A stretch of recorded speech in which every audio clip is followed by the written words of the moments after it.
Merci. Inévitable. Mais merci beaucoup. Donc,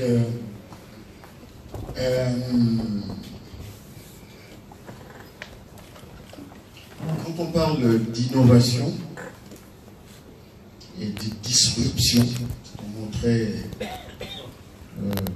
aidant, mais quand même je préfère le maintenir parce qu'il évoque simplement la nécessité de repenser, de réinventer et d'aller vers une refondation de nos pratiques. Et ici, il s'agit essentiellement de pratiques managériales. Mais ce que je comprends à partir donc de notre parcours, du développement du lien, de l'interaction que nous avons avec nos étudiants, nos enseignants, c'est qu'il ne s'agit pas de rapport aux sciences en termes donc de réflexion, de recherche théorique et intellectuelle, mais il s'agit surtout de rapport à la philosophie, de rapport à soi-même, de rapport à sa culture, de rapport à ses valeurs. C'est en cela que la notion de disruption m'intéresse beaucoup. C'est-à-dire que dans un contexte africain, que l'on comprenne que ce n'est pas au niveau de la technologie, au niveau de la technique, au niveau des sciences managériales et autres, qu'il faut aller chercher la disruption ou l'innovation, mais il faut simplement revenir à soi-même. Et ce retour à soi-même, et tout à l'heure le professeur Zakaria l'a évoqué, en parlant de connectivité, une notion que nous aimons bien ici à l'IAM, on parle ici de connectivité humaine. Cette connectivité humaine manque beaucoup à nos étudiants, manque beaucoup dans nos organisations, et ce qui freine l'élan d'innovation et l'élan de créativité. Ce que nous entendons par connectivité humaine, c'est tout simplement que le jeune, l'apprenant, le décideur soit reconnecté à son environnement, reconnecté à la beauté des choses, reconnecté à la nature, reconnecté à ce qu'il est. Il ne peut pas du tout alors innover dans le domaine par exemple de la petite enfance s'il n'a pas de connexion à la petite enfance, s'il n'a pas de compassion, s'il n'écoute pas l'enfant et s'il ne donne pas du temps et de l'énergie donc à l'enfant. Impossible pour l'Africain qui serait déconnecté de la petite enfance d'innover et d'être par exemple dans l'industrie du jouet ou des jouets. Impossible d'être aussi dans l'innovation dans le domaine du tourisme par exemple lorsqu'on ne sait pas dire que le coucher du soleil est beau et tout simplement splendide. Ceux-là qui comprennent, qui sont connectés à cette nature, à cette beauté, savent écrire le projet, donner une force à le projet, aller chercher des financements parce qu'il y a du naturel, quelque chose de plus fort et de très humain qui les connecte à la chose. Et tous ceux-là qui ont réussi dans le domaine des affaires, généralement, ce n'est pas l'argent qui est le premier déterminant, mais le premier déterminant, c'est l'énergie que l'on puise au fond de soi-même pour avancer et faire avancer les choses. Et c'est fondamentalement humain. Je prends, d'ailleurs on parle d'objets connectés, moi j'aime bien parler de regard connecté. Il faut de plus en plus que les regards que l'on porte sur l'agriculture soient connectés, sur le pêcheur soit connecté, sur l'enfant soit connecté. Connecté pour justement revenir à ce qu'on expliquait tout à l'heure, cette notion de connectivité, donc humaine. Je prends un exemple important, c'est le domaine d'Internet.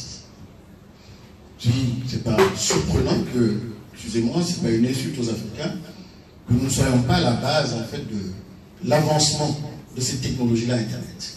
Parce que les déterminants d'Internet ne sont pas d'abord en termes de fibres ou de technologie ou de technique. Les déterminants se déclinent d'abord en termes de valeur.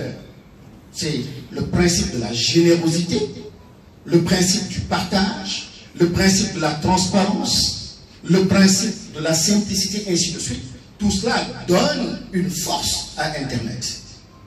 Alors que dans une société africaine où on dit, attention, il ne faut pas partager le savoir de l'ancêtre ou du grand-père, il faut précieusement le garder et tu dois transmettre le savoir,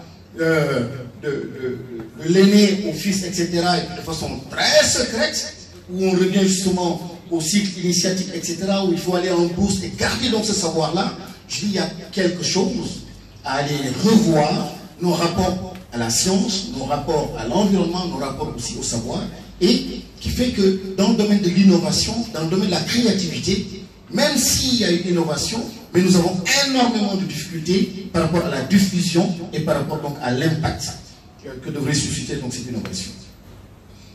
J'ai aussi noté, à travers donc le comportement des étudiants pendant, après le rapport à de nouvelles structures, des startups, etc. Et surtout, je l'ai noté du côté aussi des enseignants. Les enseignants dans une école de management, beaucoup parmi les enseignants que nous rencontrons ont un problème de cloisonnement de leur savoir. Quand ils sont en statistique dans une école de management, difficile de faire sortir l'enseignant en statistique et qu'il connecte les statistiques en fait à une autre réalité. Extrêmement difficile. Il est dans quelque chose de très technique, de très mathématique. Il a énormément de difficultés à cloisonner les sciences. Et ce cloisonnement des sciences, ou le décloisonnement plutôt, est un fertilisant extrêmement important dans le domaine du management. Il lui a fallu, nous, ici à l'IAM, le programme d'immersion. Lorsque d'autres écoles imitaient des écoles nord-américaines, etc., nous, fort de notre pauvreté, de ce que nous n'avions pas, de tout ce que, surtout en matière de finances, on dit qu'il faut absolument amener ces étudiants à 750 km de Dakar, où il n'y avait pas d'eau, il n'y avait pas de route, c'était souffrance sur souffrance, etc. Mais le fait d'avoir connecté simplement cette réalité qui en apparence n'a rien à voir avec l'éducation au management a été un fertilisant extraordinaire. Et aujourd'hui, lorsque nous sommes dans des process d'accréditation, lorsque nous recevons d'autres qui nous viennent de l'Europe, des États-Unis, etc., le point fort de notre management donc, dans le domaine de l'éducation, c'est ce programme d'immersion, qui est une innovation pédagogique majeure, parce que réellement, qui s'inscrit dans une logique de transformation de nos étudiants. Je crois que j'ai tout dit. Je veux simplement encourager les chercheurs qui sont là, les professeurs qui sont là, à être dans une logique de disruption. J'aime bien ce mot, parce qu'il fait réfléchir et il pousse absolument les décideurs en fait à aller dans le sens de la créativité, dans le sens de l'innovation, mais pas douce, mais réellement qui heurte des changements extrêmement profonds. Et l'Afrique aujourd'hui est à la croisée des chemins et je pense qu'il y a énormément de possibilités. Dans le domaine de la physique quantique, je pense qu'aujourd'hui, il y a une révolution que la physique quantique est en train d'apporter donc dans le domaine de la science. Nos rapports à l'intuition, par exemple. Nos rapports à l'univers, l'énergie qui me lierait à une autre personne, etc. La physique quantique est en train de changer la perception des choses. Et pourtant, c'est de l'autre côté aujourd'hui, et c'est une physique qui est en train de prendre une place, d'occuper une place extrêmement importante. Mais cette physique quantique me rappelle simplement certaines notions, l'attitude ou le comportement que nous avons vis-à-vis de la science en Afrique. Je pense qu'il y a quelque chose d'intéressant. Mais encore une fois, il faut de la disruption. Il faut aller vers des plages nouvelles de réflexion pour apporter donc peut-être les changements que nous attendons. Je termine sur une autre notion extrêmement importante dans le domaine de la pédagogie et qui, lorsqu'on parle d'économie de la connaissance, occupe une place importante, la notion de sagesse. Quand on parle d'éthique, quand on parle de déontologie, quand on parle de bonne gouvernance, on est tout simplement en train de parler quelque part de cette notion-là de sagesse. Et nous avons beaucoup de réservoirs ici, en termes donc de propositions, de contributions à faire pour avancer les organisations et que la sagesse soit perçue comme un outil extrêmement puissant et qui a sauvé, j'aime bien le dire, une nation comme l'Afrique du Sud, où il y avait un national juridique, il y avait de la technicité, il y avait des gens intelligents, etc. Mais la courbe du savoir, du management du savoir,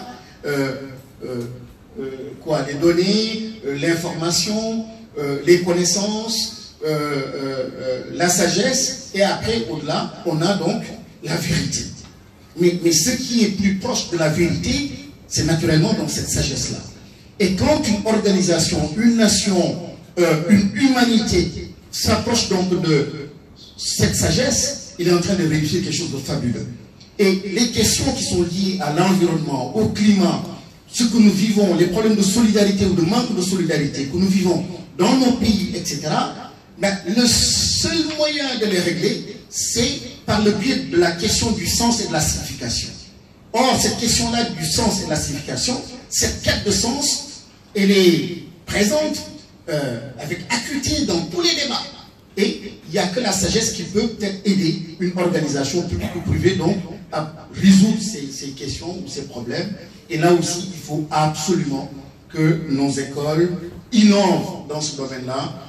Et c'est là aussi où l'Afrique peut jouer un rôle extrêmement important. Donc, j'ai été peut-être long, j'ai fait peut-être hors sujet, mais c'est un thème extrêmement important, l'innovation, la créativité, et c'est là où vraiment l'Afrique, surtout, a besoin de disruption. Et je termine, excusez-moi, sur un point. J'ai une minute. Oui, modérateur. C'est sur la question, en fait, les valeurs encore. Il faut absolument, je ne suis pas d'accord, quand j'entends les différents ministres dans nos pays, ministres en charge de l'éducation ou de l'enseignement supérieur, vouloir mettre une croix sur tous les programmes liés à la philosophie, littérature, etc., je dis c'est un danger. On est en train d'imiter d'autres nations en disant oui, la science, mais pour moi, le soubassement de la science, c'est d'abord cette capacité de réfléchir et de penser à son univers et à son environnement. Et à partir de là, décliner la chose donc en termes mathématiques ou physiques, etc.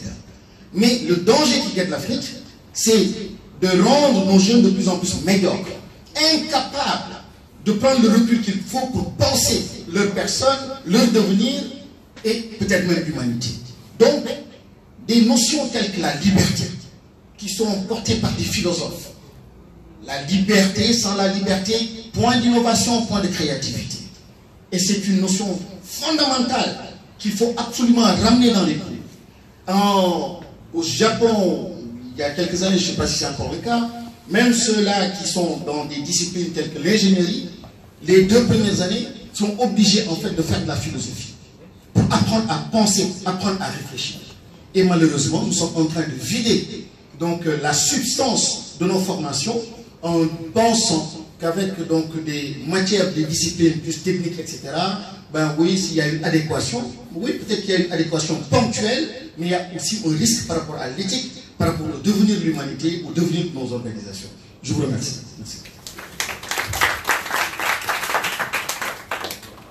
Merci, Monsieur le Président. Moi, je ne sais plus sous quel angle je vais aborder le sujet, tellement le sujet est vaste, heureusement pour moi, tellement vaste qu'on a toujours un angle d'attaque.